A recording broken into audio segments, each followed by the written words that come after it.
When Amara Lawson lost a suitcase containing $100,000 in cash, she never imagined the stranger who returned it would destroy everything she thought she knew about love, loyalty, and what it means to be worthy. Jake Turner was supposed to be just another working-class nobody, until his simple act of honesty exposed the ugly truth about Amara's perfect world and forced her to choose between a multi-million-dollar family empire and a man who refused to be bought. But what Amara didn't know was that her decision would spark a scandal so explosive it would cost her family everything they'd built and reveal a devastating secret about the money that started it all. Some doors, once opened, can never be closed again. And some knocks change everything forever. If you're watching this story unfold, hit subscribe and tell me where you're watching from, because you're about to witness a love story that will either restore your faith in humanity or shatter everything you believe about happily ever after. The morning sun streamed through the floor-to-ceiling windows of Amara Lawson's penthouse, casting golden light across the marble floors. At 28, she moved through her pristine home with the grace of someone who had never known want. Every step was measured, every gesture controlled. But today, something was wrong. Amara stood in her walk-in closet, staring at the empty space where her monogrammed suitcase should have been. The Louis Vuitton case with her initials, A.L., etched in gold, wasn't just missing, it held $100,000 in cash. Her heart hammered against her ribs, but her face stayed calm. Years of being watched, photographed, and judged had taught her to hide her feelings. Even alone in her closet, she couldn't let panic show. "Think, Amara," she whispered to herself. She retraced her steps from yesterday. The elevator. Had she forgotten it there? No, the doorman would have called. Her car trunk. She grabbed her keys and checked. Empty except for a yoga mat and bottled water. The money wasn't for anything shady. Her late father had left behind some old debts, personal ones that wouldn't look good in the papers. The family had decided to settle quietly, with cash. No lawyers, no reporters, no drama. Just a simple handoff to put the past to rest. But now the case was gone. Amara pulled out her phone and called Lila, her assistant and closest friend. Lila picked up on the first ring. "Hey girl, what's up? You sound weird." "Did I leave anything in the car yesterday? When you rode with me to the townhouse?" Lila paused.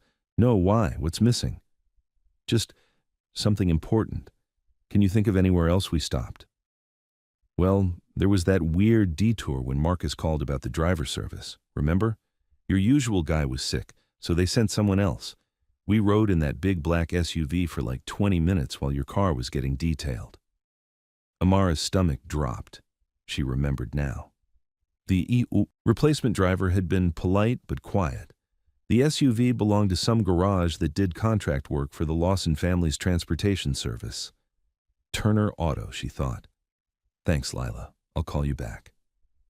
Amara walked to her balcony and looked out over the city. Somewhere down there, her suitcase was sitting with a stranger who had no idea they were holding a fortune. Or maybe they did know. Maybe they'd already opened it and... No, she couldn't think like that. Not yet. She found the business card for Turner Auto in her purse. Her fingers shook as she dialed the number, but before she could hit call, someone knocked on her door. Amara froze. It was barely 9 in the morning. The doorman always announced visitors. Her family had keys. Who could... The knocking came again. Firm but polite. She walked to the door and looked through the peephole. A man stood in the hallway, holding her suitcase. He was tall, maybe 6 feet, with brown hair and kind eyes. He wore work clothes, jeans and a navy button-up shirt with a Turner Auto logo on the pocket. His hands looked rough, like he worked with them every day. Behind him, through the hallway window, she could see a pickup truck in the visitor parking. A woman with gray hair sat in the passenger seat, watching the building entrance. Amara's heart was beating so fast she thought she might pass out, but she opened the door anyway. "Miss Lawson?" The man's voice was calm and steady. "I'm Jake Turner. I think this belongs to you." He held up her suitcase. The gold initials caught the light. "Oh my God." The words slipped out before she could stop them. "Where did you find it?" "It slid under the back seat of one of our service vehicles yesterday. I found it this morning when I was cleaning the bay. My mom's down in the truck. I brought her as a witness just to keep everything above board." Amara stared at him. In her world, people didn't return money. They took what they could get and ran. But here was this stranger, this mechanic, standing at her door at 9 in the morning to give back what she'd lost. "Come in," she said, stepping aside. "Please." Jake hesitated. "I don't want to impose. I just wanted to get this back to you safely." "You're not imposing. You're saving my life." He stepped into her foyer, and Amara noticed he wiped his feet on the mat, even though his boots looked clean. The suitcase seemed small in his large hands. "Did you," she had to ask, "did you open it?" "No, ma'am, it's locked, and it's not mine to open." Relief flooded through her. She took the case and set it on her marble entryway table. Her hands trembled as she worked the combination lock. The case opened with a soft click. The money was there. Every bill. Neat stacks of hundreds, just like she'd left them. "I don't know how to thank you," she said, looking up at Jake. "Please, let me give you a reward. This money. It's important." Jake shook his head. "I don't want a reward. I just wanted to do the right thing." "But you saved me from—" "Ma'am, I've got to get back to the shop. We have a brake job coming in at 10, and my guys are waiting." He was already moving toward the door. Amara followed him, her mind racing. She wanted to say more, do more. This man had just restored her faith in humanity with one simple act, but he was walking away like it was nothing. "Wait," she called as he reached the elevator. "What's your full name, so I know who to thank in my prayers?" Jake Turner smiled for the first time since he'd arrived. It transformed his whole face, making him look younger and warmer. "Jake's enough," he said. "Take care, Miss Lawson." The elevator doors were closing when another set opened across the hall. Marcus Reed stepped out, his sharp eyes taking in everything. Amara in her doorway, Jake in the elevator, the suitcase in her hands. Marcus was her cousin and the manager of the family estate. At 32, he was protective of Amara to a fault. He'd grown up poor before the family took him in, and he never forgot what people were capable of when money was involved. "Who was that?" Marcus asked, walking toward her. "Someone who found my suitcase." "The one with the—" Marcus lowered his voice. "The one from yesterday?" "Yes." Marcus's face darkened. "And he just happened to show up here, at your private residence? Amara, you need to think about this. He found it and returned it. End of story."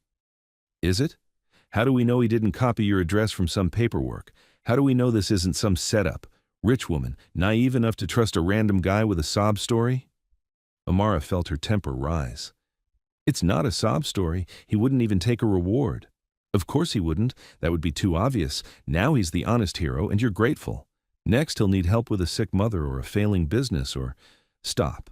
Amara held up her hand. "Just stop. For once, can't someone do something good without you looking for the catch?" Marcus softened slightly. "I'm just looking out for you. That's my job. Your job is managing the estate accounts, not my personal life. They're connected, and you know it." Amara sighed. Marcus was right about that much. In her world, everything connected to everything else. Money, reputation, family name. It all mattered. It all affected how people saw her and what they wanted from her. But Jake Turner hadn't wanted anything. He'd stood in her foyer and refused a reward like it was the most natural thing in the world. Her phone buzzed.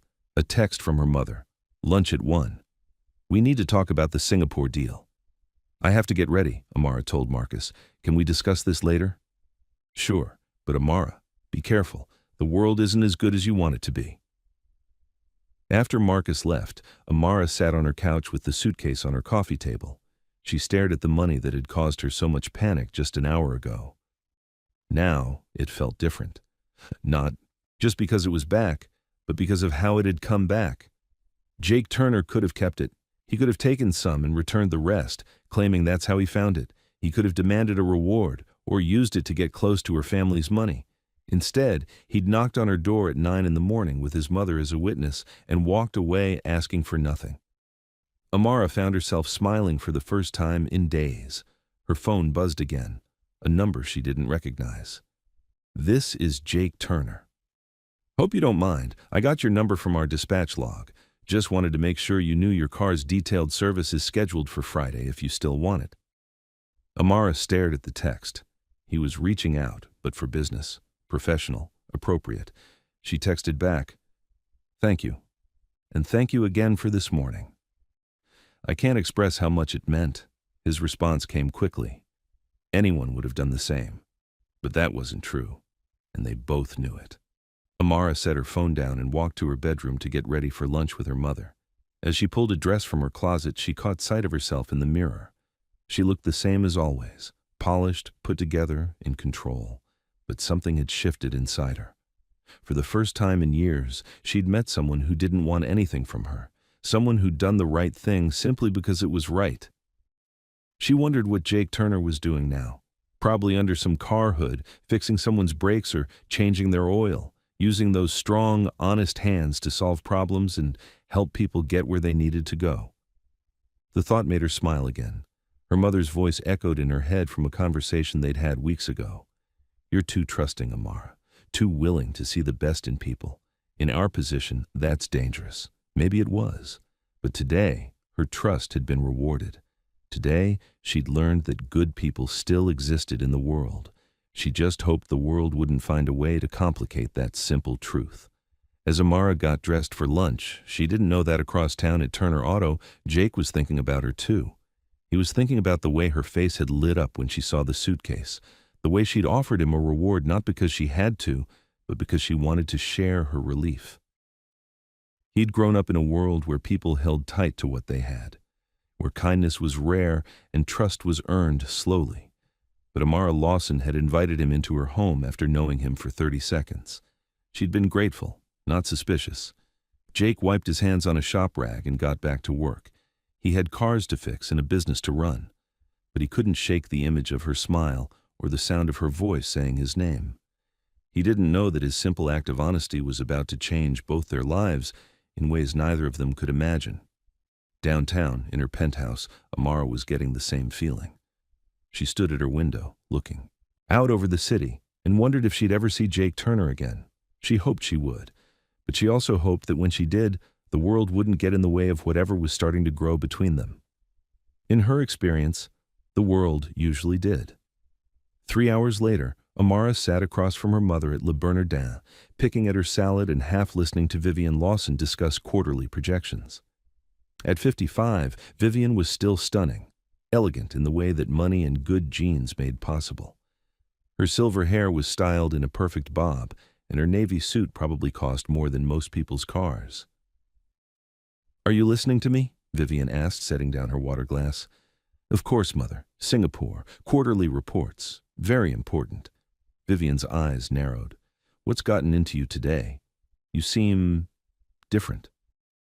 Amara thought about telling her mother about the suitcase, about Jake, about the morning that had restored some of her faith in people, but she knew how that conversation would go. "I'm fine, just tired." "Well, you'll need to be sharp tomorrow. The board meeting is at 9, and they'll want answers about the transport contract renewals." Amara nodded absently.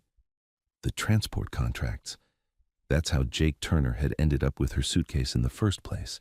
Their family business used several services for different needs: car details, maintenance, driver backup. Turner Auto was one of the smaller contracts, but they had always been reliable. "Speaking of transport," Amara said carefully, "have you heard anything about Turner Auto? They're one of our maintenance contractors." Vivian frowned. "That little garage downtown? Why would I know anything about them?" "Just wondering about their reputation, quality of work, that sort of thing." "Amara, darling, I don't keep track of every small business we work with. That's Marcus's job. Why are you asking?" Before Amara could answer, her phone buzzed with a notification. A friend had sent her a link to something called City Spill, a local gossip blog she'd never heard of. The headline made her stomach drop. "Mystery Mechanic. Spotted at Heiress's door. What's in the bag?"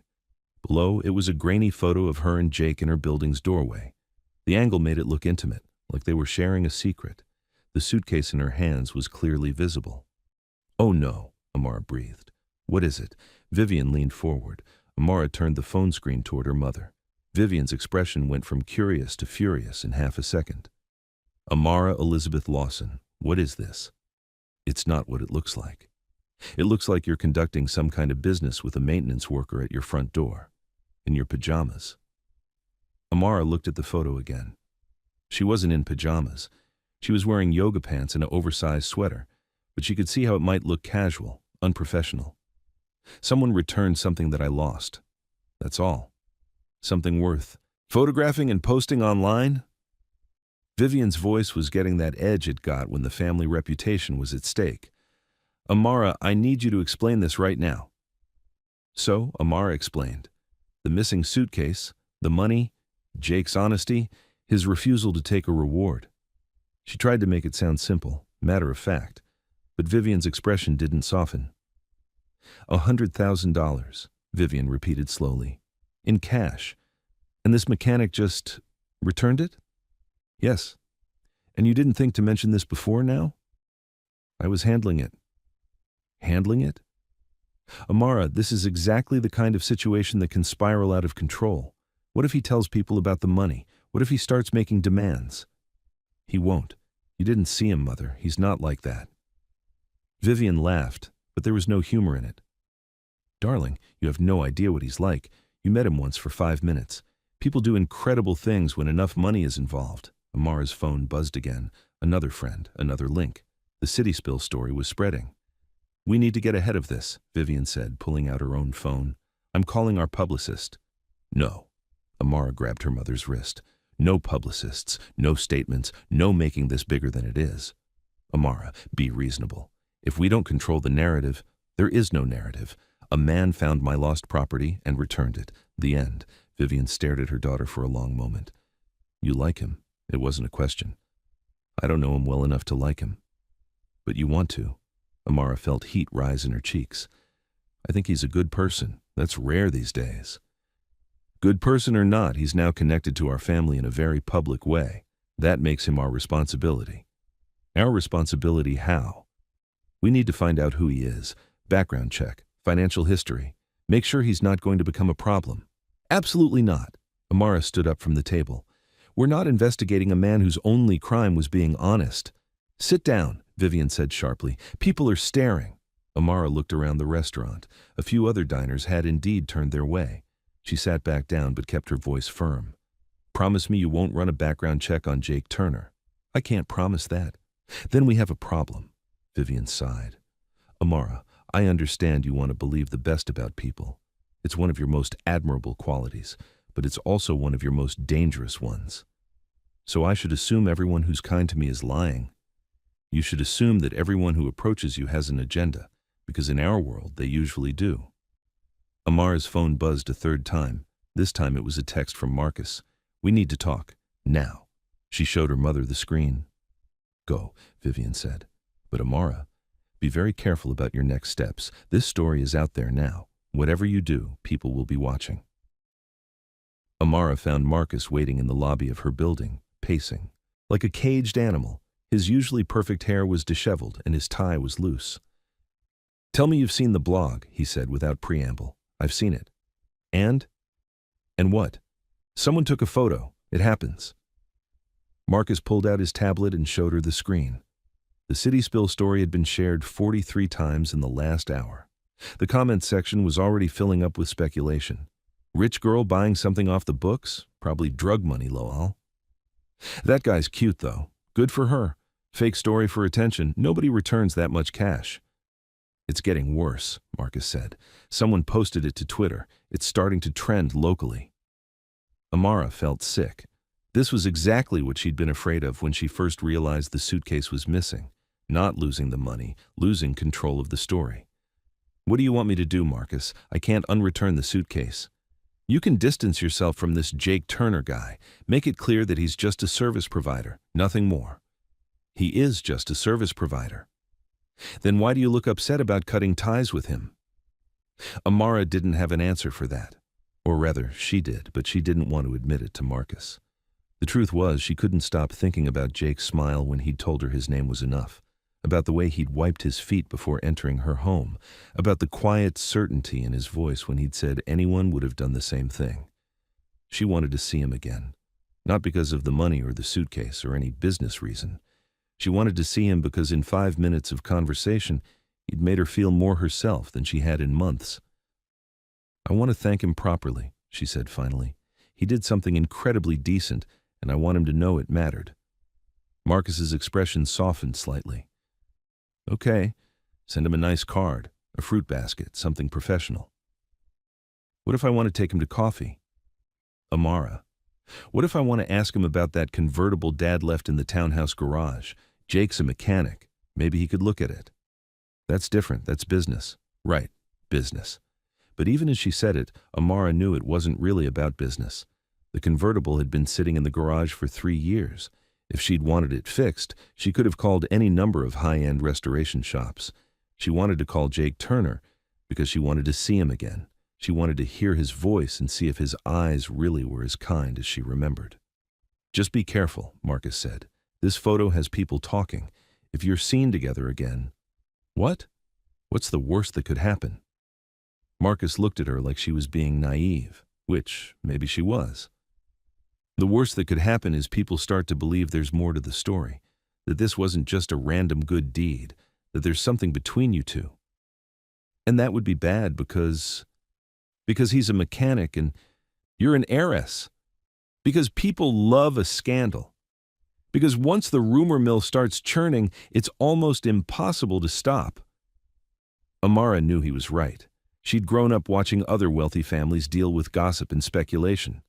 She'd seen how quickly stories could spin out of control, how much damage they could do.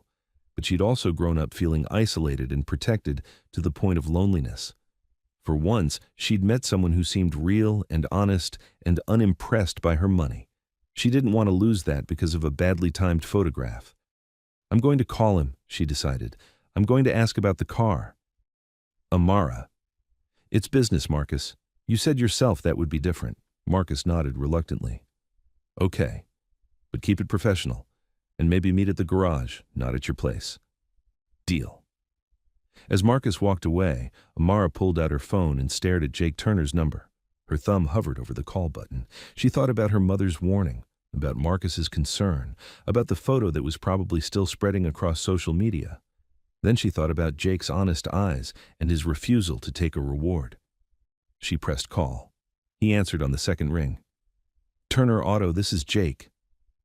Hi, it's Amara Lawson. A pause. Miss Lawson, everything okay? Everything's fine. I was wondering if I could ask you about something. My father left an old convertible in storage, a 1969 Camaro. It hasn't run in years, but I've been thinking about getting it restored. What kind of shape is it in? Honestly, I don't know. I haven't even looked at it in months. Would you be willing to take a look? Give me an idea of what it would take to get it running again? Another pause. I could do that. When would work for you? Tomorrow morning? Before you open the shop? Sure. Where's the car? Amara gave him the address of the family townhouse. It was more private than the penthouse, with a garage in back where they could look at the car without being seen. I'll be there around 8, Jake said. Will that work? Perfect. And Jake? Thank you. For this morning, I mean. I still don't think I thanked you properly. You thanked me fine. After she hung up, Amara realized she was smiling. For the first time since seeing that photo, she felt hopeful instead of anxious. She had plans to see Jake Turner again. She just hoped the world would let them be. The next morning, Amara stood in the garage of her family's townhouse at 750, nervously adjusting the dust cover on her father's 1969 Camaro. She'd been there since 7:30, telling herself she was just being prepared. The truth was, she couldn't sleep and had nothing else to do with her nervous energy. The townhouse was quieter than the penthouse, tucked away in a tree-lined neighborhood where old money families kept their second homes. The garage sat behind the main house, connected by a brick walkway that her father had loved to walk in, the mornings with his coffee.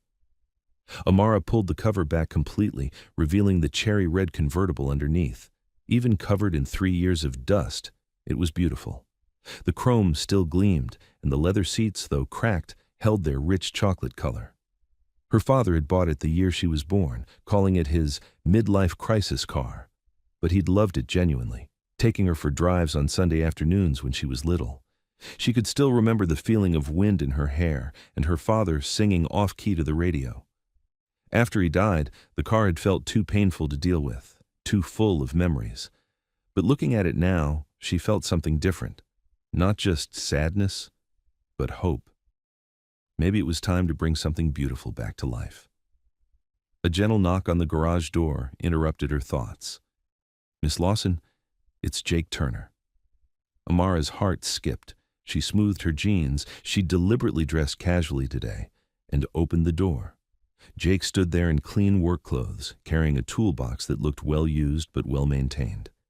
In the morning light, she could see details she'd missed yesterday. Smile lines around his eyes, calluses on his hands that spoke of honest work, a small scar on his left temple. "Morning," he said simply. "Ready to see what we're working with?" "More than ready." Jake stepped into the garage and let out a low whistle when he saw the Camaro. "Now that's a beauty.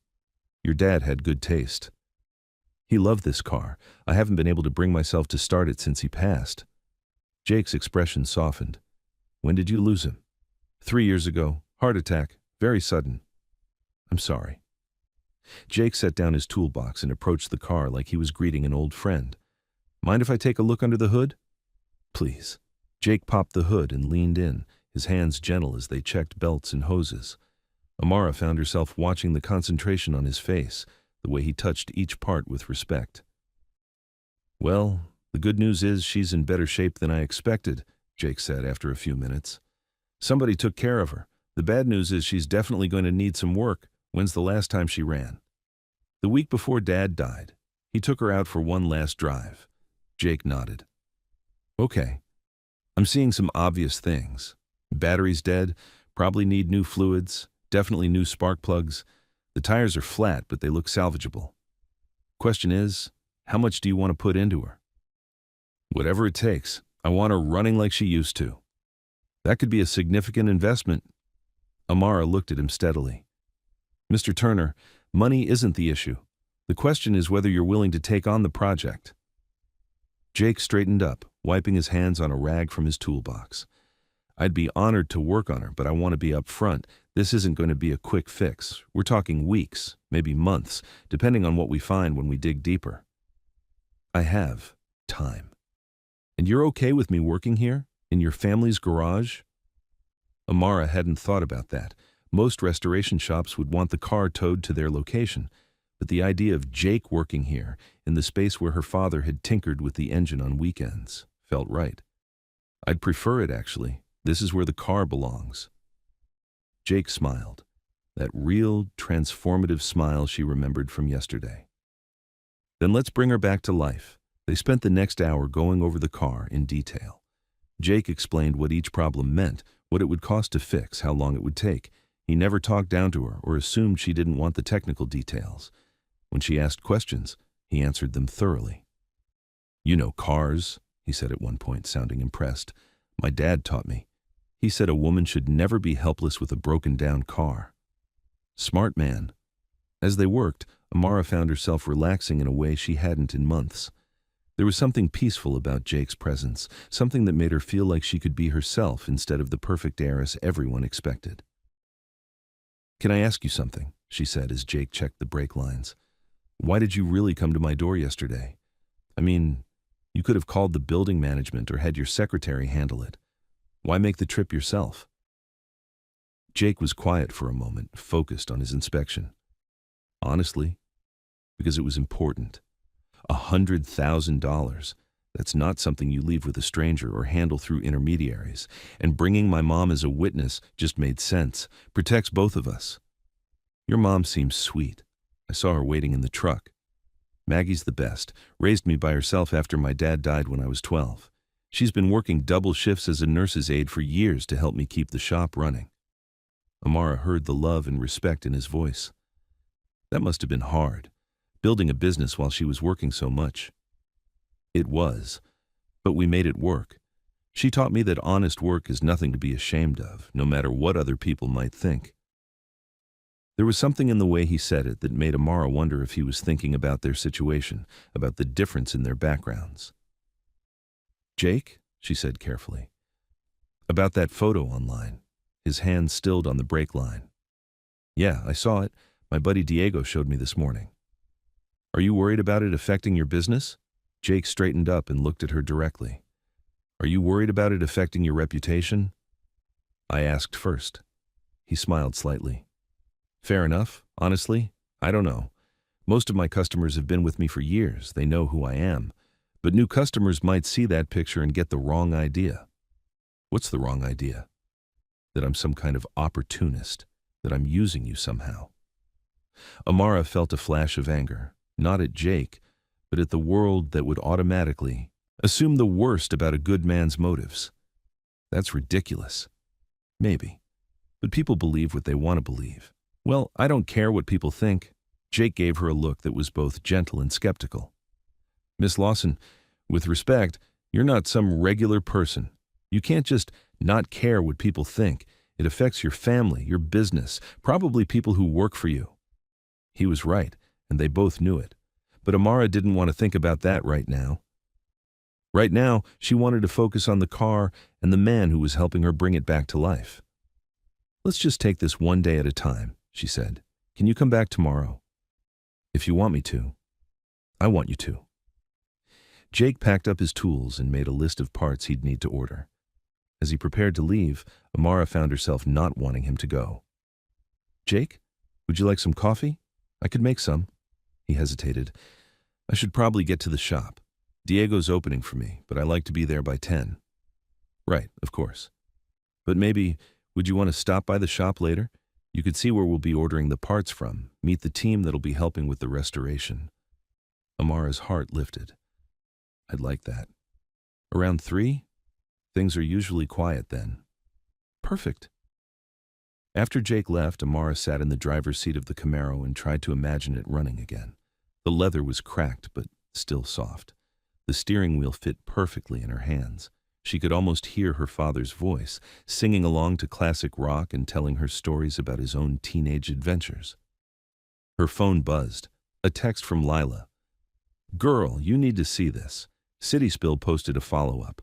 Amara's good mood deflated slightly. She pulled up the gossip site and found the new article. The headline read, Heiress and Mechanic, the plot thickens. Below it was a photo someone had taken of Jake leaving the townhouse garage an hour ago. The angle made it look secretive, like they were trying to hide something. The article speculated about their ongoing relationship and questioned what kind of services Jake was providing. Amara felt sick reading the comments, which ranged from crude jokes to genuine concern for her reputation. A few people defended Jake, saying he looked like a decent guy, but they were drowned out by the gossip and speculation. Her phone rang. Marcus, please tell me you didn't have another secret meeting with this guy. It wasn't secret, and it wasn't a meeting. I asked him to look at Dad's car. Amara, Marcus sounded tired. Do you realize how this looks? It looks like I hired a mechanic to work on a car, because that's what happened. It looks like you're having some kind of affair. That photo, he's leaving your family's property early in the morning. People are going to draw conclusions. Amara looked at the photo again. She could see how it might look suspicious to someone who didn't know the context. What did Brewer? You want me to do, Marcus? Fire him because people are gossiping? I want you to think about the bigger picture. This isn't just about you anymore. Mom's getting calls from board members. Our PR firm is asking questions. This story is growing legs. It's not a story. It's just people with too much time on their hands. Maybe, but perceptions matter. You know that. After Marcus hung up, Amara sat in the Camaro for another 20 minutes, trying to sort through her feelings. She was angry at the gossip, frustrated with her family's concerns, and worried about how all this was affecting Jake. But underneath all that was something else, something that felt like defiance. She was tired of living her life according to other people's expectations, tired of every friendship, every interaction, every moment of joy being filtered through the lens of what will people think. Jake Turner was the most genuine person she'd met in years. He was helping her restore something beautiful that connected her to her father's memory. Why should she give that up because some blogger wanted to stir up drama? At 3 o'clock, Amara drove herself to Turner Auto. The shop was in an older part of the city, where small businesses lined streets that used to be the heart of the community. It was the kind of neighborhood her mother would call quaint, but would never actually visit. Turner Auto occupied a corner building with big garage doors that were currently open to let in the afternoon breeze. Amara could see 2 cars up on lifts and several people in coveralls working underneath them. She parked across the street and took a deep breath. Once she walked into that shop, there would probably be more photos, more speculation, more pressure from her family. But she was done making decisions based on fear. Jake saw her coming and met her at the entrance. "You made it. I said I would. Come on, let me introduce you to everyone." The shop was clean and organized, with tools arranged neatly and safety equipment prominently displayed. It smelled like motor oil and hard work. Not unpleasant, just honest. "Guys, this is Miss Lawson," Jake called out. "She's the owner of that '69 Camaro I was telling you about."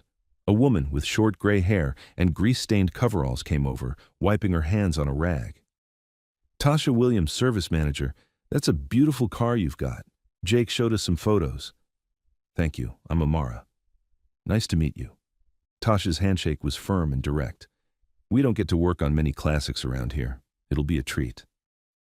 A younger man with kind eyes and a shy smile approached.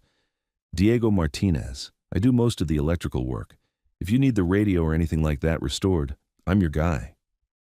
"These two are the best in the city," Jake said, and Amara could hear the pride and affection in his voice. "I'm lucky to have them." "We're lucky to have him too," Tasha said. "Best boss I ever had." They spent the next hour talking about the restoration. Diego showed her pictures of other classics he'd worked on. Tasha explained their parts sourcing process and how they ensured quality. Jake outlined a timeline and budget that was fair and reasonable. But more than the technical details, Amara was struck by the atmosphere. These people clearly respected each other and took pride in their work. There was an easiness to their interactions that spoke of genuine friendship, not just professional courtesy. "Jake," Tasha said as they wrapped up, "don't forget Mrs. Chen is bringing her Civic in at 4. Transmission's been acting up again." "Right, thanks for reminding me." Jake turned to Amara. "I should probably let you go before the afternoon rush hits." "Of course." Amara felt disappointed that the visit was ending. "Thank you for showing me around. I feel much better about the restoration now." As they walked toward her car, Jake seemed to hesitate about something. "Miss Lawson, can I ask you something?" "Amara, and yes. Are you sure you want to go through with this? The car restoration, I mean. Because if this gossip is causing problems for you or your family." Amara stopped walking and looked at him. "Are you trying to fire yourself?"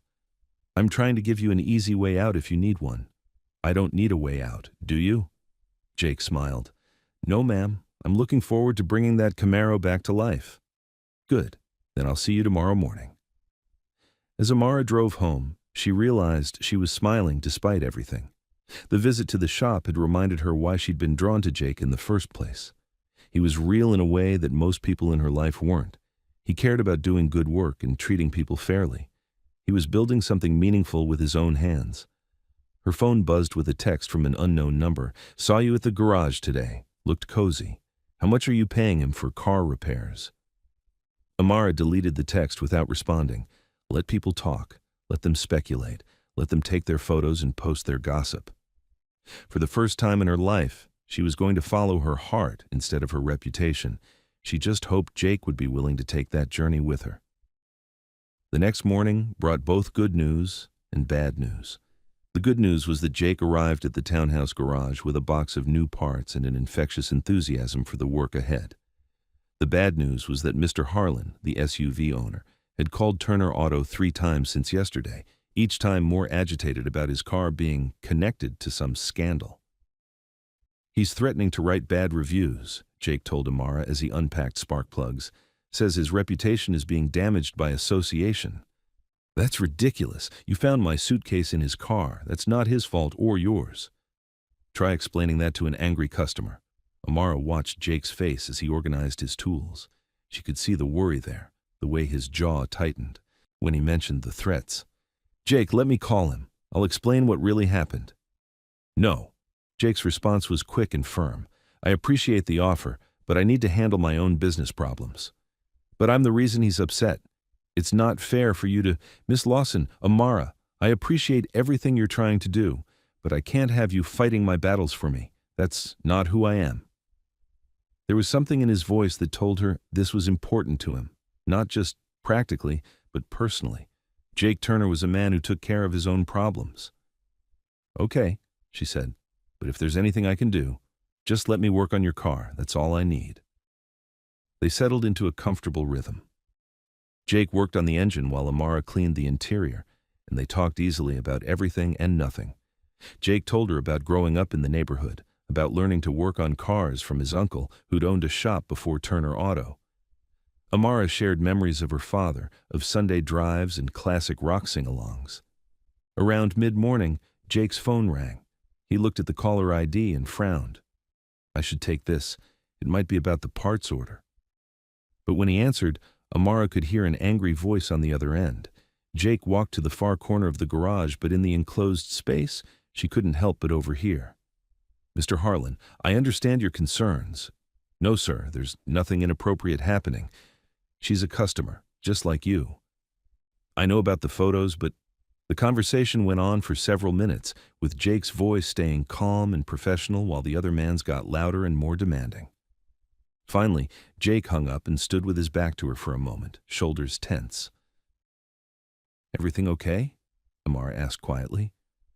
He wants me to publicly distance myself from you. Says if I don't, he's going to blast us on every review site he can find. Amara felt her temper flare. Who does he think he is? A customer who pays his bills and refers other customers. In a small business, that matters. Jake turned around and Amara could see the conflict in his eyes. He was trying to do right by everyone, her, his business, his employees, and it was tearing him apart. Jake, let me talk to him. Amara, please, just let me put him on speaker. I won't make it worse, I promise. But maybe if he hears from me directly. Jake hesitated, then nodded. One chance. If he gets nastier, I'm hanging up. Jake called Harlan back and explained that Amara wanted to speak with him. After a moment, he put the phone on speaker. Mr. Harlan, this is Amara Lawson. Miss Lawson, the man's voice was tight with anger. I hope you're calling to explain why my business is being dragged into your personal drama. That's exactly why I'm calling. Mr. Harlan, I want you to know that Jake Turner has conducted himself with complete professionalism. He found my lost property in your vehicle and returned it immediately. He refused any reward and has been nothing but honest and appropriate in every interaction. Then why are there photos of you two all over social media? Because people like to gossip and they like to create stories where none exist. Jake is helping me restore my father's car. That's the extent of our relationship. Even as she said it, Amara wondered if it was true. Was that really the extent of their relationship? Well, I hope for his sake that's all it is, Harlan said, because this kind of publicity isn't good for anyone. You're absolutely right, which is why I want to personally assure you that Jake protected your privacy throughout this entire situation. He could have mentioned your name to the gossip sites, but he didn't. He's been protecting both of us. There was a pause. When Harlan spoke again, his voice was slightly less hostile. I hadn't thought about that. Jake Turner is a good man running an honest business. If you punish him for doing the right thing, you'll be making a mistake. After Harlan hung up, somewhat mollified but still grumpy, Jake stared at Amara with an expression she couldn't quite read. That was impressive, he said finally. I meant every word. I know you did, thank you. They went back to work, but something had shifted between them. The conversation with Harlan had forced them both to confront the reality of their situation. This wasn't just about a car restoration anymore. They were becoming connected in ways that affected other people. Jake's business, Amara's reputation, their families and friends. Around noon, Lila arrived with coffee and sandwiches. Thought you two might be hungry, she said, looking around the garage with obvious curiosity. This is so cool. I had no idea your dad had such a beautiful car. Jake stood up from where he'd been working on the battery connections. You must be Lila. Amara's mentioned you. All good things, I hope. Lila shook his hand and gave Amara a meaningful look. She's told me a lot about you too. Lila, Amara warned. What? I'm just making conversation. But Lila was grinning as she handed out sandwiches. They ate lunch sitting on a tarp spread across the garage floor with the Camaro looming over them like a patient waiting for surgery. The conversation was easy and natural. Lila asked Jake about his work. Jake asked about Amara's business interests. Amara listened to both of them and felt something warm and hopeful growing in her chest. This felt real. Not like the careful, formal interactions she was used to, where every word was measured and every gesture calculated for its impact on the family image. This felt like friendship, like connection, like the beginning of something that could be beautiful. After lunch, Jake suggested they try starting the engine. "I've got the new battery connected and the fluids topped off. She might not run perfectly, but she should turn over." Amara slid into the driver's seat, her hands trembling slightly as she gripped the steering wheel. This moment felt significant, not just for the car, but for everything that had led to it. "Ready?" Jake asked, standing beside the open hood. Amara turned the key. The engine coughed, sputtered, and died. She tried again. This time it caught for a few seconds before dying again. On the third try, the engine rumbled to life with a sound that was music to her ears. It wasn't smooth yet. There were some rough spots that would need work, but it was running. "Oh my God," Amara breathed, tears springing to her eyes. "She's alive." Jake grinned and gave her a thumbs up. "She wants to run. We just need to convince her she can." Amara sat in the running car, listening to the engine and remembering all the times she'd sat in the same seat with her father beside her. But this time, the memory didn't make her sad. It made her grateful. Jake had given her this moment. Jake had brought her father's car and a piece of her father back to life. When she looked up, Jake was watching her with such understanding and warmth that it took her breath away. "Thank you," she said over the engine noise, "for all of it." Jake's expression softened. "Thank you for trusting me with something that matters to you." They stood looking at each other across the running engine, and Amara felt something shift and settle into place. Whatever was happening between them, whatever complications lay ahead, this moment was worth it. Her phone buzzed in her pocket, but for once she ignored it. Some things were more important than the outside world and its opinions. Some things were worth fighting for. That evening, Amara found herself at Riverside Diner, a small family restaurant that Jake had mentioned during their conversations.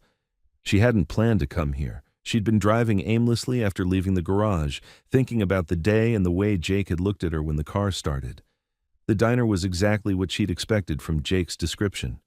Worn vinyl booths, a checkerboard floor, and the kind of atmosphere that spoke of regulars and comfort food. She was studying the menu when someone slid into the booth across from her. "Fancy meeting you here," Jake said, his eyes twinkling with amusement. "Jake, I didn't see you come in." "Just got off work. This is my usual dinner spot when I'm too tired to cook." He paused. "Mind if I join you? Unless you're waiting for someone." "I'm not waiting for anyone. Please, sit." Jake signaled to the waitress, an older woman with kind eyes and gray hair pulled back in a ponytail. "Ruth, this is Amara. Amara, meet Ruth Park. She's owned this place for 20 years and makes the best pie in the city." "Nice to meet you, honey," Ruth said, refilling Amara's water glass. "Jake's told me about you. You're the one with the '69 Camaro." "That's me." "Beautiful car. My late husband had one just like it. Cherry red?" "Exactly." Ruth smiled. "He'd be so jealous. Jake says you're bringing her back to life." "Jake's doing all the real work." "That's what good mechanics do," Ruth said, patting Jake's shoulder affectionately. "What can I get you two?" They ordered burgers and milkshakes, chocolate for Jake, vanilla for Amara.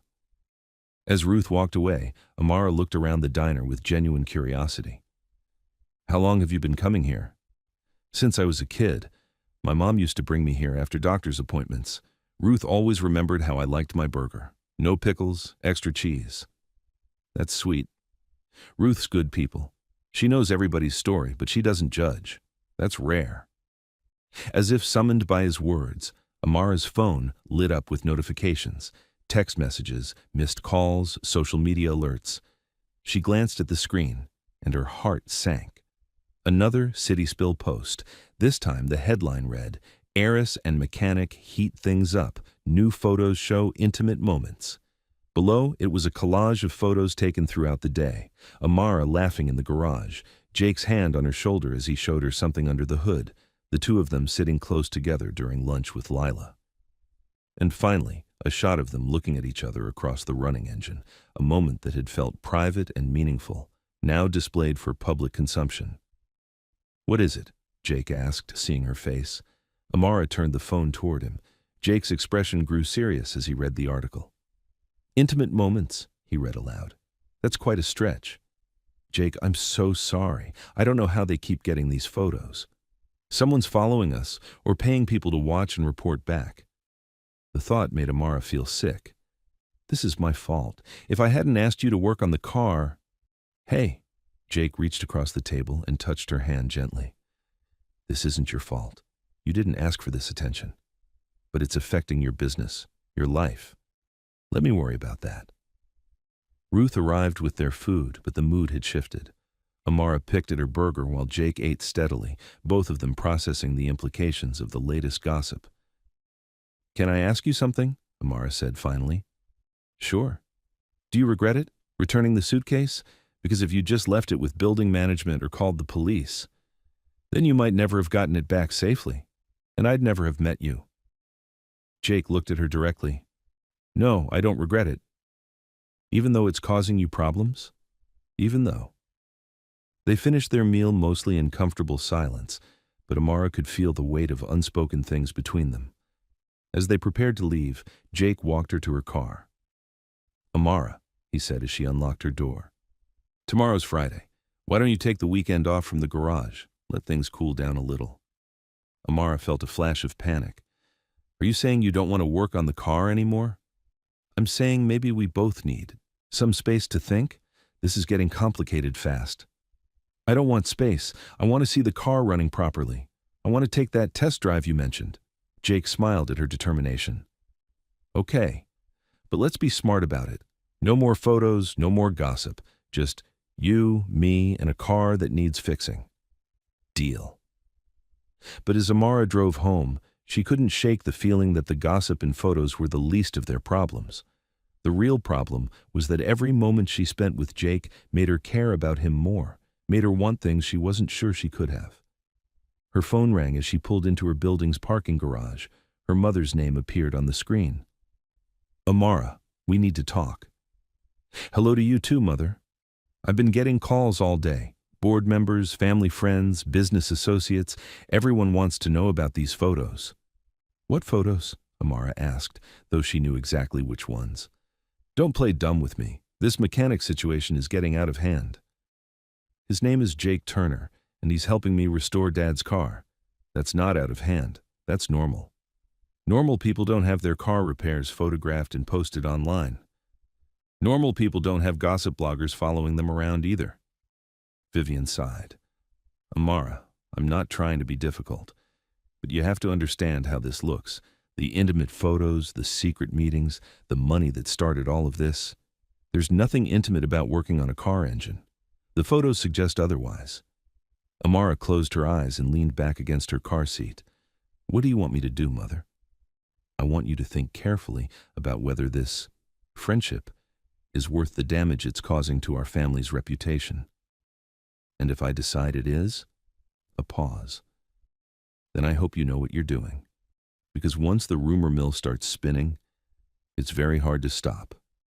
After her mother hung up, Amara sat in the parking garage for a long time, thinking about everything that had happened since Jake knocked on her door 3 days ago. 3 days. It felt like a lifetime. In 3 days, she'd gone from a woman who lived by careful rules and calculated choices to someone who was willing to risk gossip and family disapproval for the chance to spend time with a man who made her feel real. The smart thing would be to listen to her mother and Marcus, end the car restoration, send Jake a generous check and go back to her safe, controlled life. But when she thought about not seeing Jake tomorrow, not hearing his laugh or watching him work with those skilled hands, not being part of bringing her father's car back to life, the smart thing felt like the wrong thing. Amara looked at her phone one more time. The City Spill article had been shared 67 times. The comments ranged from support to criticism to crude speculation about her relationship with Jake. But buried in all the gossip and judgment was one comment that caught her eye. Good for her. Life's too short not to follow your heart. Maybe it was. Maybe it was time to stop living according to other people's expectations and start living according to her own heart, even if that heart was leading her toward complications she couldn't control, even if it was leading her toward Jake Turner. Friday morning arrived with unexpected rain, and an even more unexpected phone call. Amara was drinking her coffee and watching the storm through her penthouse windows when her phone rang. Jake's name appeared on the screen, and she smiled despite the gray weather. "Good morning," she answered. "Are we still on for today, or should we wait until this passes?" "Actually, that's why I'm calling." Jake's voice sounded strained. "We might need to postpone for a different reason." Amara's smile faded. "What's wrong?" "Two more customers canceled their appointments this morning. Both mentioned the photos online, and someone left a 1-star review on our Google page saying we're unprofessional and involved in rich people drama." Amara's heart sank. "Jake, I'm so sorry. It's not your fault, but I'm starting to think maybe your mother and cousin are right. Maybe we need to step back before this gets worse." "No." The word came out stronger than Amara had intended. "I mean, can we talk about this in person? Please? I'll come to the shop." "Amara, that might not be the best idea. If someone sees you here again—" "I don't care who sees me. We need to talk." After a long pause, Jake agreed. "Okay, but come to the back entrance. There's an office where we can have some privacy." Amara drove through the rain to Turner Auto, her windshield wipers keeping rhythm with her anxious thoughts. She couldn't lose this. Not the car restoration, not the friendship, not whatever was growing between them.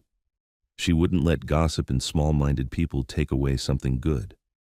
Jake met her at the back door and led her to a small office behind the main shop floor. It was clearly his space, neat but lived in, with family photos on the desk and trade magazines stacked on a bookshelf. "Coffee?" he offered, gesturing to a well-used coffee maker in the corner. "No, thank you." Amara sat down across from his desk, studying his face. Jake looked tired, stressed in a way she hadn't seen before. "Tell me how bad it is, really." Jake sat down heavily. 3 canceled appointments, 2 1-star reviews, and Mrs. Chen, you remember, the lady with the transmission trouble, she asked if maybe she should find another shop, said her daughter saw the photos and thought it looked unprofessional. "What did you tell her?" "That we're the same shop we've always been, that we do good work and treat people fairly. She's staying for now," but Jake rubbed his forehead. "Amara, I built this business from nothing. My mom worked double shifts to help me make the down payment. Tasha and Diego depend on me for their livelihoods. I can't let gossip destroy what we've worked so hard to build." Amara felt tears prick her eyes, not for herself, but for Jake and the impossible position he was in. "What if I made a statement," she suggested, "publicly clarified that you're just working on my car, that there's nothing improper happening? That might help, or it might make things worse by drawing more attention. Then what do you want to do?" Jake was quiet for a long moment, staring at his hands. I think maybe we should finish the car as quickly as possible.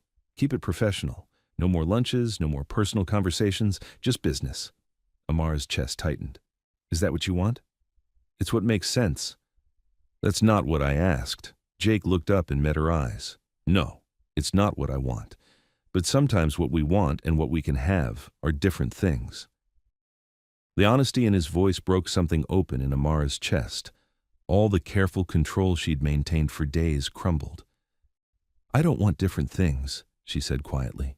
"I want this. I want to spend time with you and work on the car and eat dinner at that little diner and not care what people think. I want to follow my heart for once instead of worrying about reputation and family image and what's proper." Jake's expression softened. "Amara, I know it's complicated. I know there are real consequences. But Jake, you're the first person I've met in years who makes me feel like myself, like I'm worth knowing for who I am, not what I have. Do you have any idea how rare that is?" "I think I'm starting to. So please don't give up on this, on us, whatever this is." Jake stood up and walked to the window, looking out at the rain. "You make it sound simple. Maybe it is simple. Maybe we're the ones making it complicated. Your family will never accept me. My family will learn to accept what makes me happy. The gossip might never stop. Then we'll ignore it." Jake turned back to her. "And what happens when you get tired of defending yourself? When you realize what you're giving up to be with a mechanic from the wrong side of town?" The question hit Amara like a physical blow. Not because she hadn't thought about it, but because she realized Jake had been thinking about it, worrying about it. Is that what you think? That I'm slumming? That this is some kind of rebellion phase? I don't know what to think. 3 days ago, you were a name on a work order. Now you're sitting in my office telling me you want to follow your heart. That's a pretty big change. Amara stood up, anger and hurt warring in her chest. You think I'm playing games with you? I think you're used to getting what you want. And I think when the novelty wears off, when people stop taking your calls and inviting you to parties because you're dating the mechanic, you might change your mind about what your heart wants. The words hung in the air between them like a challenge. Amara stared at Jake, seeing not just his doubts about her, but his fears about himself, about not being enough, about being abandoned when things got difficult. You're right, she said quietly. I'm used to getting what I want. But Jake, I've never wanted anything as much as I want this. As I want you. Jake's breath caught. Amara, I'm not playing games. I'm not slumming. I'm falling for a man who returned a suitcase full of money because it was the right thing to do. A man who takes care of his mother and his employees. A man who brought my father's car back to life with his own hands. She stepped closer to him. I'm falling for you, Jake Turner. And if you think I'm going to walk away because some people can't handle that, then you don't know me at all. For a moment, Jake just looked at her. Then he closed the distance between them and cupped her face in his hands. God help me, he said softly. I'm falling for you too. When he kissed her, it was gentle and sure and full of everything they'd been dancing around for days. Amara melted into him, her hands fisting in his workshirt, her heart hammering against her ribs. When they broke apart, both of them were breathing hard. So what do we do now? Jake asked, his forehead resting against hers. Now we figure it out together. A knock on the office door interrupted them. Tasha's voice came through the wood. Jake, sorry to bother you, but there's someone here to see Miss Lawson. Says it's urgent. Amara and Jake exchanged glances.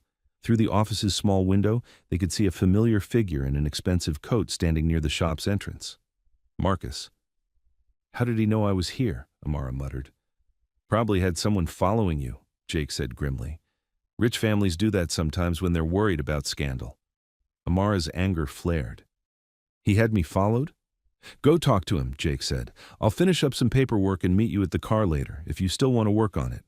I still want to work on it. And Jake, whatever Marcus says, whatever threats he makes, don't let him scare you off. Please. Jake nodded, but Amara could see the tension in his shoulders as she left the office. Marcus was waiting by the front counter, looking supremely out of place in his tailored suit and polished shoes.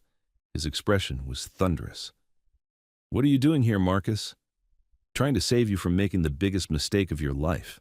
Marcus glanced around the shop, taking in the grease stains and the working-class atmosphere with obvious distaste. We need to talk. Now. Then talk. Not here. This is too important for an audience. Against her better judgment, Amara followed Marcus outside to his black sedan. The rain had intensified, drumming on the roof as they sat in the parking lot. Amara, this has gone too far, Marcus began. The latest photos are all over social media. City Spill is running a news story every day. The board is asking questions. Let them ask. Your mother got a call from Patricia Henley this morning. The Henleys are considering pulling out of the Singapore deal. That got Amara's attention. The Singapore deal was worth millions to their company. Over gossip about my personal life? Over concerns about the family's judgment and stability. Patricia said she couldn't recommend doing business with people who make such questionable personal choices. Amara felt sick. She'd known there would be consequences, but she hadn't imagined they would affect the family business so directly. What do you want me to do? End it, publicly. Make a statement that Turner was just a contractor, that there's nothing personal between you, that the whole thing has been blown out of proportion. And then? Then we do damage control. Your mother's already spoken to our PR firm. We can have you photographed at a charity event next week with someone more appropriate. Maybe David Morrison. You know his family and he's always had a thing for you. The suggestion made Amara's stomach turn. David Morrison was exactly the kind of man her family expected her to end up with. Wealthy, connected, perfectly appropriate. He was also boring, entitled, and had never looked at her like she was anything more than a nice accessory. I'm not ending it, Marcus. Amara, be reasonable. This mechanic, his name is Jake. This Jake person is destroying our family's reputation. Is he really worth losing millions of dollars? Worth damaging relationships we've spent decades building? Amara stared out the rain-streaked window at Turner Auto. She could see Jake moving around inside the shop, probably wondering what Marcus was saying to her, probably preparing himself to be given up for the sake of family business. Can I ask you something? She said finally. Of course. When you were growing up poor, before our family took you in, what did you want most? Marcus frowned. Security, stability, to never be hungry or homeless again. And now you have all that. But are you happy? Happy? Marcus looked genuinely puzzled by the question. I'm successful. I'm respected. I have everything I need. That's not the same thing. It's better than the alternative. Amara looked at her cousin, this man who'd become like a brother to her, who'd protected and guided her through so much. She understood his perspective. For Marcus, security was everything because he'd lived without it. But she'd never lived without it. She'd had security and wealth and respect her entire life. And she'd been lonely and restless and hungry for something real. Marcus, I appreciate everything you're trying to do. I know you're looking out for me and for the family. But I can't live my life based on other people's opinions. Not anymore. Even if it costs us the Singapore deal? Even if it costs us the Singapore deal. Marcus stared at her for a long moment. I don't understand you anymore. I'm finally starting to understand. Myself, when Amara got out of the car, Marcus rolled down his window. Amara, when this falls apart, and it will, don't come crying to me. The words stung, but Amara didn't let them show. When it doesn't fall apart, I hope you'll be happy for me. She walked back into Turner Auto with her head high, even though her heart was breaking. Marcus had been more than a cousin. He'd been her closest advisor, her protector, her friend. Losing his support felt like losing a piece of herself. But as she saw Jake look up from his workbench and smile at her approach, she knew she'd made the right choice. Some things were worth the cost. Some people were worth fighting for. And Jake Turner was definitely worth whatever came next. How did it go? Jake asked as she approached. About as well as expected. He thinks I'm making a huge mistake. Are you? Amara looked at Jake, really looked at him, at his honest face and careful hands and the concern in his eyes, at the man who'd walked into her life with a suitcase and changed everything. No, she said firmly. I'm making the right choice, finally. Jake's smile was like sunrise after a storm.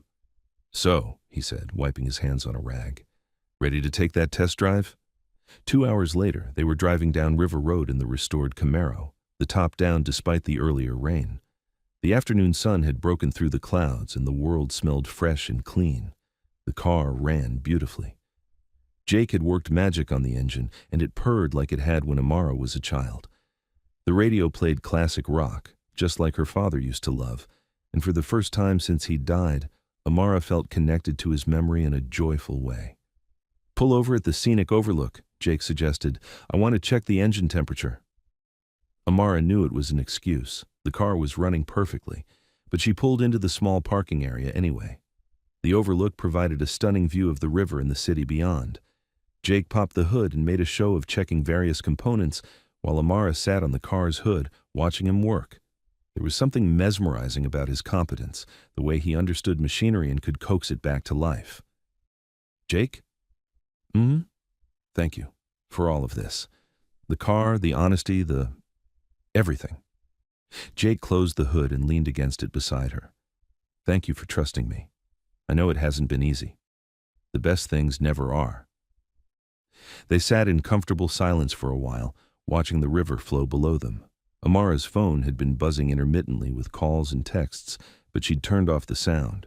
Whatever crisis the outside world was manufacturing could wait. Can I tell you something? Jake said eventually. Anything.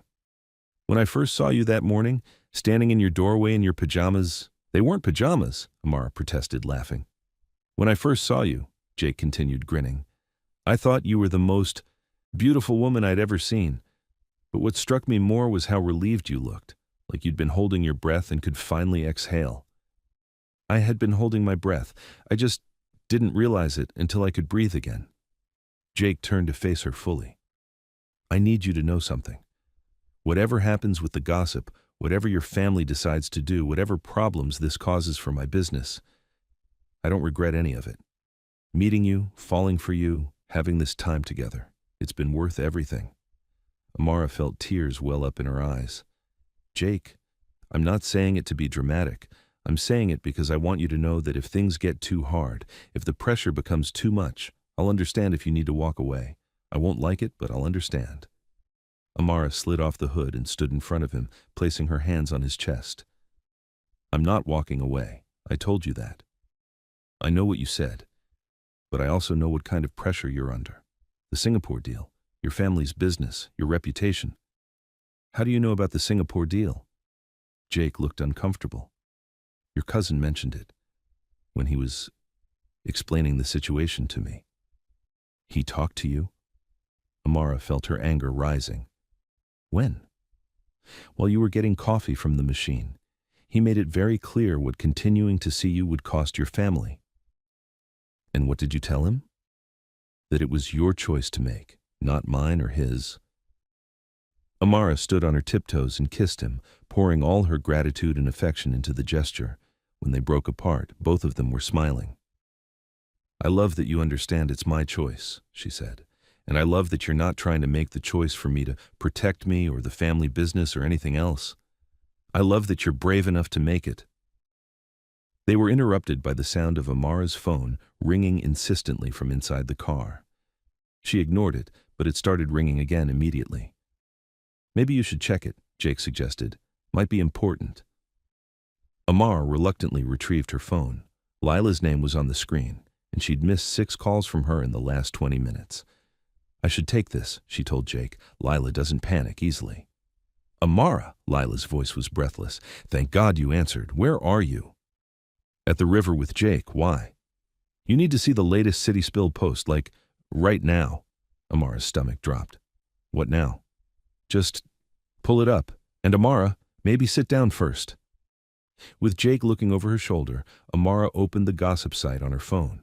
The latest headline made her feel dizzy. Exclusive. Heiress's secret romance costs.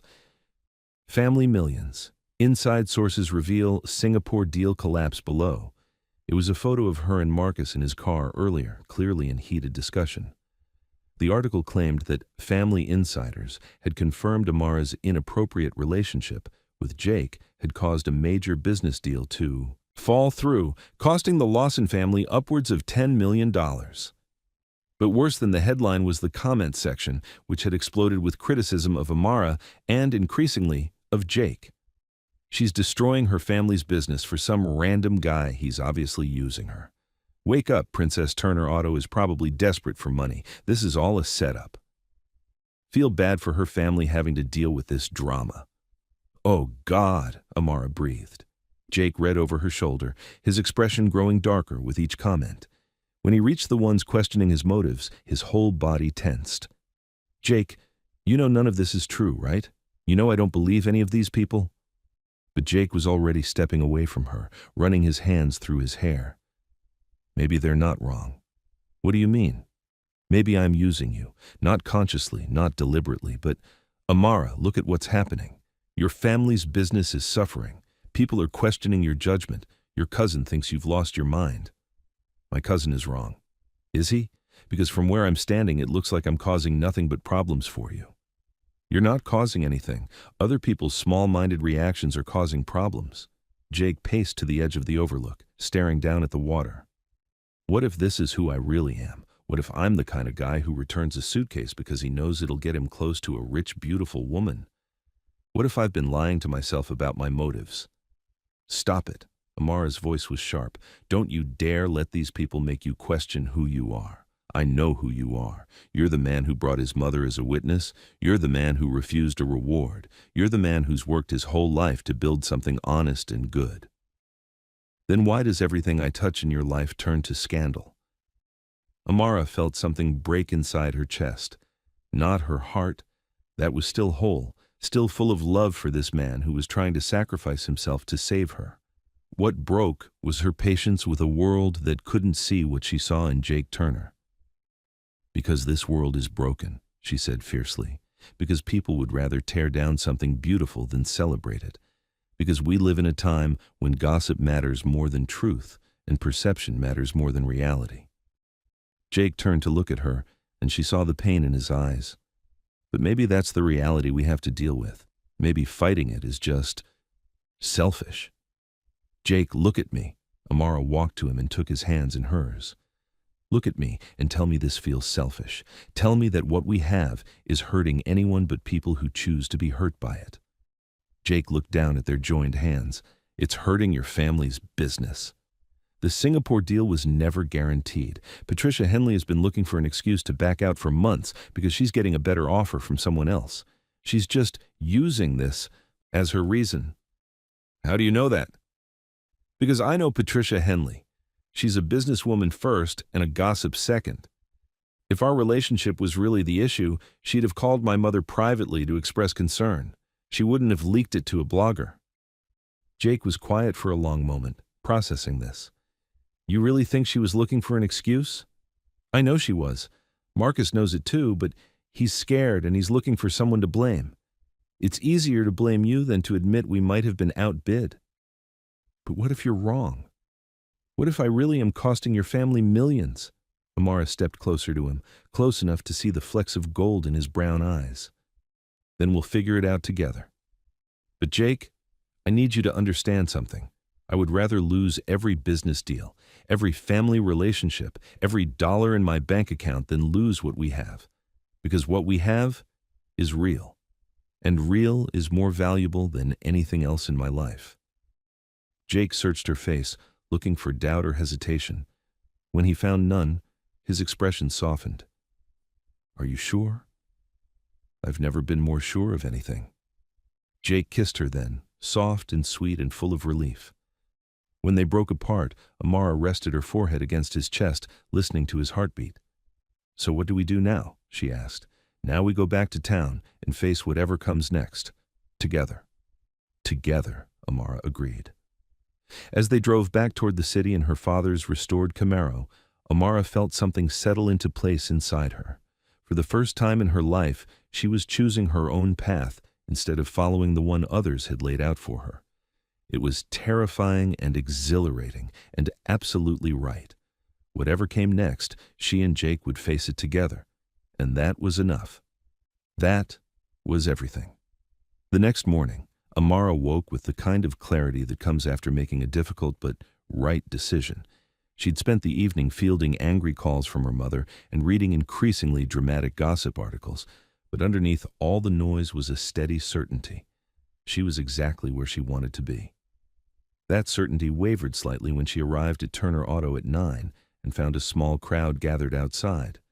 Her heart sank until she realized they weren't reporters or protesters. They were customers, real ones, with real cars that needed real work. Jake emerged from under the hood of a blue sedan, wiping his hands on a rag, and smiled when he saw her. "Busy morning?" she asked, gesturing toward the cars. "Busiest we've had in weeks. Turns out all the gossip brought us some attention. Good attention for once." "Really?" Tasha appeared from the office, grinning. 3 new customers this morning. All of them said they wanted to support a business that does honest work. One lady drove 40 minutes out of her way because she read about Jake returning your suitcase." Amara felt a surge of hope and vindication. People actually believe the truth? "Some do," Jake said, "and apparently some people like rooting for the underdog." "You're not an underdog," Amara said firmly. "You're the best mechanic in the city." "I like her," Tasha announced to Jake. "She has excellent taste in mechanics." As if to prove the point, another car pulled into the lot, a pristine vintage Mustang that made even Amara stop and stare. "Now that's a beauty," Jake said appreciatively. An older woman got out of the Mustang and walked toward them with the kind of confidence that spoke of a life well lived. She was maybe 60, with silver hair and eyes that missed nothing. "Are you Jake Turner?" she asked. "Yes, ma'am. How can I help you?" "I'm Ruth Henderson. I've been looking for someone to maintain my husband's car since he passed. This beauty has been sitting in my garage for 6 months because I didn't trust anyone with her. She gestured toward the Mustang. But after reading about what you did, returning that money, standing by your principles, I figured you're the kind of man who'd treat her right. Jake's face softened. I'd be honored to work on her. She's gorgeous. She was his pride and joy. I want to keep her running because it makes me feel close to him, you know? I understand completely, Amara said, thinking of her father's Camaro. It's amazing how cars can carry so much love. Ruth looked at Amara with sharp, kind eyes. You must be the young lady from all the fuss. I'm afraid so. Good for you, honey. Life's too short to worry about what busybodies think. My Harold always said the only opinions that matter are the ones that come from people who love you. That's beautiful advice. Harold was a beautiful man. Mechanic, actually, before he retired. He would have liked this one, Ruth said, nodding toward Jake. Honest workers are rare these days. After Ruth left, with an appointment scheduled for the following week, Jake and Amara walked back to the office where Diego was waiting with a concerned expression. Boss, we've got a problem. Mr. Harlan's here and he looks mad. Through the window they could see Harlan pacing beside his SUV, his face red with anger. Amara felt her stomach tighten. I'll handle it, Jake said. We'll handle it, Amara corrected. Together, remember? They walked out to meet Harlan, who launched into his tirade before they could even say hello. This is exactly what I was afraid of, he shouted. Now my name is all over these gossip sites. People are calling my business asking if I'm involved in some scandal with an heiress. Do you have any idea what this is costing me? Mr. Harlan, Jake began calmly, I understand your frustration. You understand nothing. I'm a respectable businessman. I don't need my name connected to whatever this is. He gestured angrily between Jake and Amara. Amara felt her own temper rising, but before she could speak, another voice cut through the tension. Excuse me, is there a problem here? They all turned to see Ruth Henderson, who had apparently decided to stick around. She stood beside her Mustang with her arms crossed, looking like someone who dealt with plenty of difficult men in her life. This doesn't concern you, Harlan snapped. Actually, it does. I was just inside recommending this shop to my book club. Now, I'm watching you scream at the owner like he stole your lunch money. Not a great advertisement for your character. Harlan's face got redder. You don't know what you're talking about. I know plenty. I know this young man found something that didn't belong to him and returned it. I know he's running an honest business and treating his customers with respect. And I know you're making a fool of yourself in public because you don't like seeing good people get recognition. This isn't about recognition, isn't it? Ruth stepped closer to Harlan, all 5 feet of her radiating authority. Seems to me you're upset because people are talking about someone else's good deed instead of kissing up to you. That about right? Amara watched in amazement as this tiny woman faced down Harlan like a general commanding troops. This is ridiculous, Harlan sputtered. What's ridiculous is you throwing a tantrum because a gossip blogger mentioned your name. Grow up. Ruth turned to Jake. Honey, I'll be back Tuesday for that tune-up. Don't let jerks like this one ruin your day. As Ruth drove away in her Mustang, Harlan stood there looking deflated and slightly embarrassed. Look, Jake said quietly, I'm sorry about the gossip affecting your business. That was never my intention. But I'm not going to apologize for doing the right thing. Harlan stared at Jake for a long moment, then shook his head. I don't understand people like you. People like me? People who make things complicated when they could be simple. You could have just left the suitcase with building security. But then Miss Lawson might never have gotten it back, Jake said simply. And that wouldn't have been right. Something in Harlan's expression shifted, not to warmth exactly, but to a grudging respect. You really believe that, don't you? Yes, sir, I do. Harlan nodded slowly. Well, I still think you're an idiot for getting involved with, he gestured at Amara, all this, but I suppose you're an honest idiot. It wasn't exactly an apology, but it wasn't a threat either. Harlan drove away without scheduling his next service, but he also didn't drive away shouting about lawsuits or bad reviews. Progress? Jake asked Amara. Progress, she agreed. They were interrupted by the arrival of a familiar black sedan. Marcus got out, followed by Vivian Lawson in her perfectly tailored coat and unreadable expression. Oh, good, Amara muttered. The cavalry's here. Jake squeezed her hand briefly. Together, he reminded her. Vivian approached them with the kind of measured stride that had intimidated business rivals for decades. But when she reached them, she stopped and simply looked at Jake for a long moment. Mr. Turner, Mrs. Lawson, I believe we need to talk, all of us. Of course, Jake said. Would you like to come inside? Actually, I'd prefer to see this car I've heard so much about, the one you've been restoring for my daughter. Jake glanced at Amara, who nodded. It's at the family townhouse. We could drive over. Excellent. Marcus, you can follow us.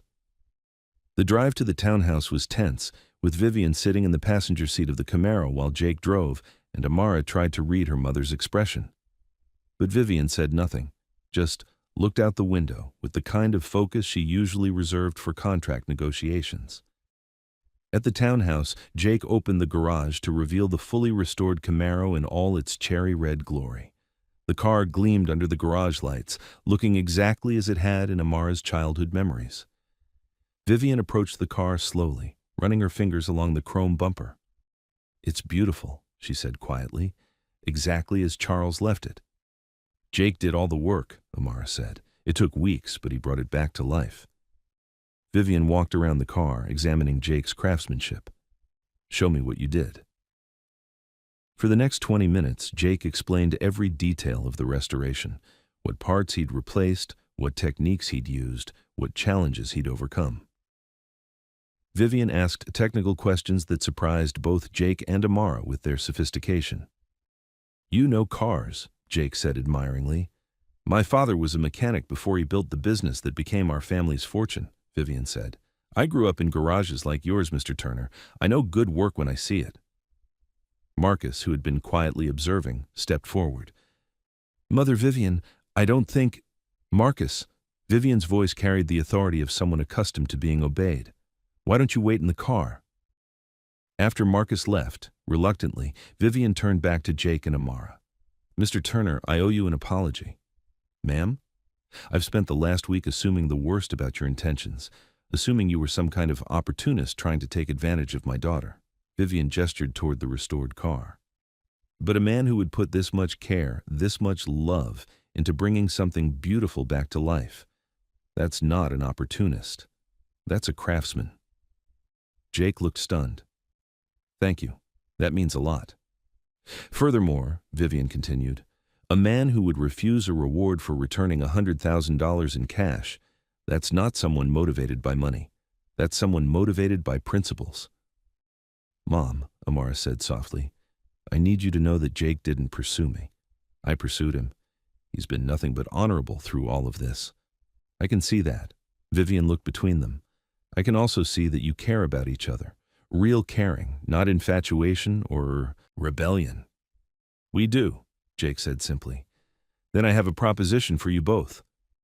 Amara and Jake exchanged glances. What kind of proposition? Amara asked. The Singapore deal is dead.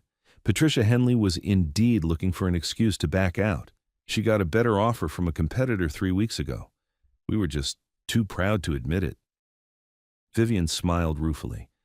Marcus was looking for someone to blame for a business loss that had nothing to do with anyone in this garage. So what's the proposition? Jake asked. I'd like to offer Turner Auto an exclusive contract to maintain our family's vehicle fleet. Personal cars, business vehicles, everything. It's a substantial contract, probably enough to expand your business significantly. Jake's eyes widened. Mrs. Lawson, I appreciate the offer, but I don't want charity. It's not charity, it's business. You do excellent work, you're honest, and you clearly understand the value of discretion. Those are rare qualities. But the gossip will die down when people realize there's no scandal here, just two people who found each other in unusual circumstances. Vivian looked at her daughter. Amara, are you happy? Happier than I've been in years. Then that's what matters. Life is too short to live according to other people's expectations. Vivian's expression softened. Your father would have liked him. Charles always respected honest work and good character. Amara felt tears well up in her eyes. Really? Really. He would have loved seeing his car restored with such care. And he would have loved seeing you stand up for what you believe in. Jake stepped forward. Mrs. Lawson, I want you to know that I love your daughter. I love her strength and her kindness and her courage. I want to build something good with her, something that honors both our families." Vivian studied Jake's face for a long moment. "I believe you do. But I need you to understand something, Mr. Turner. Loving Amara means accepting that she comes with complications, media attention, social obligations, business considerations that might seem unimportant to you but matter to her world. I understand that. Do you? Because it won't always be easy. There will be events where you're uncomfortable, people who judge you, situations where you feel out of place." Jake looked at Amara, then back at Vivian. "Mrs. Lawson, I spent my whole life feeling out of place until I met your daughter. If being with her means dealing with uncomfortable situations, well, being without her would be a lot more uncomfortable." Vivian smiled, the first real smile Amara had seen from her mother in weeks. "Good answer." 2 months later, Amara and Jake were having dinner at Riverside Diner when City Spill published its final story about them. The headline read, "Heiress and Mechanic, a love story that worked." The article featured photos from their recent appearance at a charity gala. Amara elegant in a blue gown, Jake handsome in a tuxedo he'd bought specifically for the occasion. They looked comfortable together, happy, like they belonged side by side. "Listen to this," Amara said, reading from her phone. "After months of speculation, Amara Lawson and Jake Turner have proven that sometimes opposites really do attract. Sources close to the couple say they're planning a quiet engagement announcement, and Turner Auto has become one of the most sought-after shops in the city." "Sources close to the couple?" Jake laughed. "Who are these mysterious sources?" "Probably Lila. She's terrible at keeping secrets." Ruth appeared at their table with coffee and pie. "You two are famous again. Saw the article online." "We're hoping this is the last one," Amara said. "Fame is exhausting." "Fame's like a fever," Ruth said wisely. "Burns hot and fast, then breaks if you're lucky. Y'all were smart to just keep being yourselves instead of trying to fight it or feed it." "Ruth's right," Jake said. "The best thing we did was ignore the noise and focus on what mattered." Which was each other, the car, building something real. Amara looked around the diner, at Ruth, at the other regulars who'd become friends, at Jake sitting across from her with grease under his fingernails and love in his eyes, and felt a deep sense of contentment. Her phone buzzed with a text from Marcus. "Dinner Sunday? Maggie's making her famous chili." The relationship with her cousin had slowly healed over the past few weeks. Marcus had been resistant at first, but watching Jake's quiet competence and obvious devotion to Amara had gradually won him over. The final turning point had come when Jake had fixed Marcus's car for free after he'd been stranded on the highway. No questions asked, no expectation of gratitude, just help when it was needed. "Marcus wants to know if we're coming for dinner Sunday," Amara said. "Wouldn't miss it. Mom's been cooking all week." The integration of their families had been surprisingly smooth. Vivian and Maggie had bonded over their shared experiences of raising children alone.